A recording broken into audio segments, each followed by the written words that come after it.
Hello everyone, আজি আপোনালোকৰ বাবে লৈ আহিছোঁ এটা পনীৰৰ ৰেচিপি। তাৰ বাবে লৈছোঁ অলপ পনীৰ, মটৰ, কেইটামান কাজু, আদা নহৰু, দুটা শুকান জলকীয়া, পিঁয়াজ, বিলাহী, কেইটামান লং, ইলাচি আৰু এটুকুৰা দালচেনি। তাৰপিছত এখন কেৰাহীত তেল গৰম কৰি লৈ তাত মই দি দিছোঁ পিঁয়াজখিনি। পিঁয়াজখিনি অলপ ভজাৰ পিছত ইয়াতে মই লং, ইলাচি, কাজু, আদা নহৰু, শুকান জলকীয়াকেইটা দি অলপ ৰঙচুৱা হোৱাকৈ ভাজি ল'ম।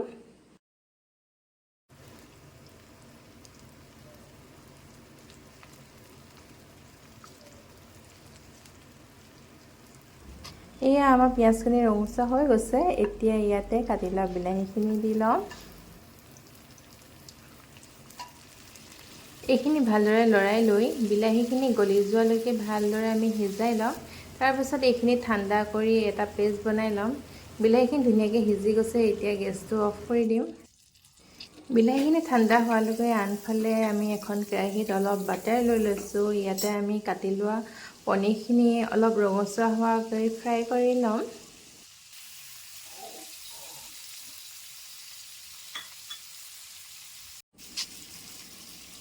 গোটেই পনীৰখিনি দিয়াৰ পিছত ইয়াত অলপমান নিমখ ছটিয়াই দিম, তেতিয়া পনীৰখিনি খাবলৈ সোৱাদ হয়। আৰু পনীৰখিনি দুইটা ছাইডে আমি ৰঙচুৱা হোৱাকৈ ফ্ৰাই কৰি ল'ম। ভিডিঅ' কৰা দেখি বেটাই ওচৰত আহি কিবা কৈ আছেহি। ঘৰত সৰু বাচ্চা থাকিলে আপোনালোকৰ এনেকুৱা হয় নাই জনাবচোন। এইফালে আমাৰ পনীৰখিনিও ধুনীয়াকৈ ৰঙচুৱা হৈ গৈছে। এতিয়া এইখিনি আমি কাঢ়ি ল'ম আৰু একেখন কেৰাহীতে আৰু অলপমান বাটাৰ দি লৈছোঁ।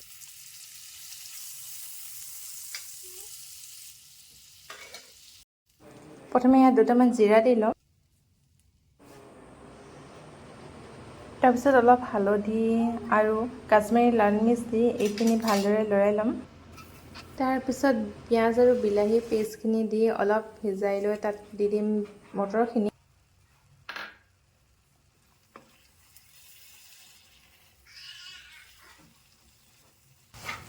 এইখিনি ভালদৰে লৰাই লৈ অলপমান সিজাই ল'ম, যাতে মটৰখিনি আৰু পেষ্টখিনি ভালদৰে মিহলি হৈ যায়। এতিয়া এইখিনি ধুনীয়াকৈ সিজি গৈছে, ইয়াৰ পৰা তেলো অলপ ওলাব ধৰিছে।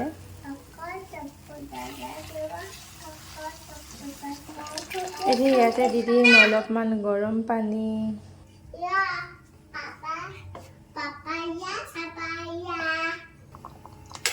অলপ উতল অহাৰ পিছতে ইয়াতে ফ্ৰাই কৰি লোৱা পনীৰখিনি দি ল'ম। দি লৈ ল' ফ্লেমত এইখিনি অলপ দেৰি সিজিব দিম, যাতে গ্ৰেভিটো পনীৰখিনিৰ লগত ধুনীয়াকৈ মিলি যায়। ইয়াতে মই অলপমান পনীৰ মছলা ব্যৱহাৰ কৰিছোঁ, যদি আপোনালোকে নাখায় স্কিপ কৰিব। এতিয়া ইয়াতে দি ল'ম সোৱাদ অনুসাৰে নিমখ। মই যিহেতু নিমখ প্ৰথমে ব্যৱহাৰ কৰা নাই, সেয়ে এতিয়া মই দি লৈছোঁ নিমখখিনি। এতিয়া ইয়াত মই প্ৰায় 1.5 চামুচ ক্ৰীম দি লৈছোঁ, তেতিয়া পনীৰখিনি খাবলৈ বেছি ক্ৰীমি হয়।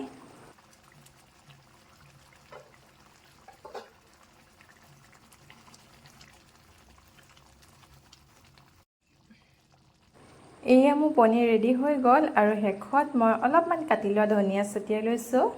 তাৰপিছত লৰাই লৈ গেছটো অফ কৰি দিম। যদি ভিডিঅ'টো ভাল লাগে লাইক আৰু ছাবস্ক্ৰাইব কৰি দিব, আৰু যদি ভিডিঅ'টো ফেচবুকত চাইছে তেন্তে প্লিজ মোৰ পেজটো ফ'ল' কৰি দিব। বাই।